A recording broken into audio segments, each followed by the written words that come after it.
Estas son las notas rápidas en 3x3, 106.9. Dicen que detrás de cada artista famoso hay una historia.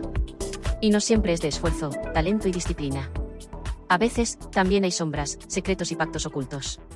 Hoy quiero contarte la historia de Verónica Castro, la actriz del momento, la mujer que parecía tenerlo todo: belleza, fama, fortuna y un lugar asegurado en el corazón de millones de seguidores. Pero, como en todo cuento de hadas, también había un lado oscuro. El inicio brillante. Verónica Castro estrella era carismática, talentosa, con una sonrisa que iluminaba cualquier escenario. Desde muy joven, los productores se peleaban por tenerla en sus telenovelas, en sus programas, en sus conciertos. El público la amaba. Y parecía que cada paso que daba estaba marcado por el éxito. Pero quienes estaban cerca de ella empezaron a notar algo extraño. Su carrera despegaba demasiado rápido, como si alguien o algo estuviera moviendo los hilos a su favor. Los rumores de la macumba. En el ambiente artístico se susurraba un rumor. Unos decían que era solo envidia. Otros aseguraban que había algo de verdad. El rumor era este: que Verónica Castro practicaba la macumba, un tipo de brujería negra. Que se había metido en las artes del palerismo. Ese culto donde se invocan fuerzas ocultas, donde los altares se llenan de huesos, velas negras y muñecos cargados con energía. ¿Era cierto o solo un invento? Nadie podía confirmarlo. Pero las coincidencias eran demasiadas. Cada vez que alguien se convertía en rival de Verónica Castro, su carrera se apagaba, o de repente caía en desgracia. Y cada vez que ella deseaba un papel, un contrato o una portada de revista, misteriosamente, lo conseguía. La venganza disfrazada de triunfo. Se decía que Verónica había usado estas prácticas para vengarse de varias personas en su camino. Antiguos amores que la traicionaron. Productores que la dejaron de lado. Incluso colegas que hablaron mal de ella. Uno a uno fueron desapareciendo del mapa mediático. ¿Y ella? Ella se convertía en la artista más buscada, la más aclamada, la más adorada. ¿Casualidad? ¿O resultado de esos rituales en la penumbra? Yolanda Andrade, la amiga convertida en enemiga. Pero la parte más oscura de esta historia no tiene que ver con la fama, ni con la competencia artística. Tiene que ver con la traición de una amiga. En la vida de Verónica hubo alguien muy especial, Yolanda Andrade, una conductora y actriz que en algún momento fue su confidente, su compañera de aventuras, casi como una hermana. Compartieron momentos íntimos, secretos, complicidades. Pero como pasa en muchas amistades intensas, algo se rompió. Las diferencias, las discusiones y, sobre todo, las revelaciones públicas hicieron que todo terminara en un conflicto abierto. Yolanda comenzó a hablar en entrevistas, a soltar detalles privados de su relación con Verónica Castro. Detalles que, según ella, el público tenía derecho a saber. Para Verónica, aquello fue imperdonable. El altar secreto. Aquí es donde la historia da un giro todavía más oscuro. Porque los rumores cuentan que Verónica no se quedó de brazos cruzados. En su casa, en una habitación a la que casi nadie tenía acceso, habría montado un altar. Velas negras, imágenes extrañas, y en el centro, un muñeco vudú con los rasgos de Yolanda del Mar. Un fetiche trabajado con cuidado, con mechones de cabello y prendas íntimas que alguna vez pertenecieron a su examiga. La intención era clara. Silenciarla. Hacer que dejara de hablar. Que se debilitara. Que no pudiera seguir revelando nada más. Las consecuencias. Con el tiempo, Yolanda empezó a enfermar. Dolores inexplicables, cansancio permanente, malestares que los médicos no lograban curar del todo. En las redes, los fans comentaban: se ve más delgada, más apagada, como si le hubieran quitado la energía. Otros aseguraban que era solo estrés. Pero quienes conocían la historia del supuesto altar sabían lo que aquello significaba. La magia, decían, estaba funcionando. Aquí quiero hacer una pausa contigo, oyente. Porque más allá de si crees o no en estas cosas, hay algo importante que pensar. Las historias de brujería, de vudú, de macumba, nos muestran un reflejo de la naturaleza humana. Cuando alguien se siente herido, traicionado o expuesto, busca formas de protegerse, incluso de atacar. Y es ahí donde entramos en terrenos peligrosos. La pregunta no es si la magia negra existe o no. La pregunta es, ¿qué tan lejos estamos dispuestos a llegar para proteger nuestro orgullo, nuestra imagen, nuestro ego? Verónica Castro parecía tenerlo todo, sí. Pero en el fondo, ¿qué precio estaba pagando?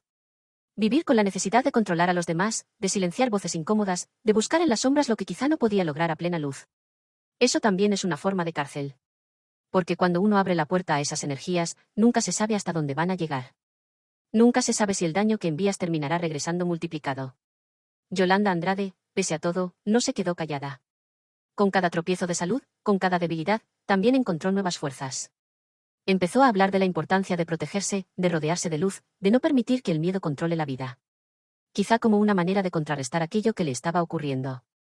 Y en el fondo, su resistencia se convirtió en un mensaje poderoso. Nadie puede silenciar para siempre la verdad. El público dividido. Mientras tanto, el público sigue dividido. Algunos defienden a Verónica Castro a capa y espada. Otros creen firmemente en los rumores de brujería y venganza. Lo cierto es que, en el mundo del espectáculo, nada es tan simple como parece. Detrás de cada sonrisa en la alfombra roja puede haber lágrimas, dolor y hasta rituales secretos. Hoy te dejo esta historia no para que tomes partido, sino para que reflexiones conmigo. ¿Hasta dónde es capaz de llegar una persona para proteger su imagen, su orgullo, su silencio? ¿Vale la pena usar la oscuridad para mantener el brillo? Tal vez nunca sepamos toda la verdad detrás de Verónica Castro y Yolanda Andrade. Tal vez sean solo rumores que crecieron con el tiempo. O tal vez, en algún lugar oculto, todavía arde un altar con un muñeco que guarda el secreto de esta enemistad. Lo cierto es que, cuando la fama y el poder se mezclan con la magia negra, el resultado siempre deja más preguntas que respuestas. Escuchemos un poco del asunto. Señoras y señores, vamos a hablar claro. En el día de ayer tiramos una bomba fuertísima. Tenía que ver con que teníamos datos de que este fin de semana, música, atención, voy acá, Verónica Castro había ido con una amiga y con su avalao a Chiapas, a la ruta del café, a encontrarse con uno de los hombres más peligrosos en lo que es la ayuda para hacer daño, créase o no. Este hombre puede hasta convertirse en animales, dice la leyenda, y además que estaban dispuestos con una prenda que llevaron de Yolanda Andrade hasta matarla. El saco, la prenda esta, el saquito que se quedó en la casa de Verónica, que estaban dispuestas hasta matarla, no dejarla ciega o media ciega como está ahora pobre Yolanda, sino además dispuesta a matarla. Yolanda Andrade.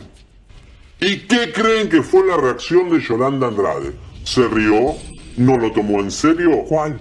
¿O cree perfectamente de que fueron a Chiapas este fin de semana la señora Verónica Castro, supuesta y alegadamente, a darle una estocada final a Yolanda Andrade para pasarla a otro mundo con uno de los brujos más grandes que tiene la ruta del café? Miren la reacción de Yolanda Andrade, su protección y una clemencia para que Verónica pare. ¿Qué tal, comadre? Esto es muy fuerte porque, ¿qué hace Yolanda? Le está pidiendo piedad. Pone la Virgen de la Guadalupe y a Jesús porque es como, digamos, la protección máxima que tenemos todos. Con los nahuales fue Verónica. Con los nahuales fue con su padrino. Son culturas de otro nivel. Hasta se pueden convertir en animales, dice la leyenda. Qué miedo. Hacen brujerías fuertes y con el saco de Yolanda pudieron hacer el ritual. Yolanda cree en esto y lo respondió ayer con esto, así que si quieren poner el saquito, lo pueden poner. Y el saco fue de cuando supuestamente se juntaban y eso es cuando todavía lo conservaba con cierto cariño. Claro, bueno, seguramente algunas noches que se acostaron y ella se quedó, Verónica, Yolanda en la casa. Estas son las notas rápidas en 3x3, 106.9. 3x3, el podcast de la semana.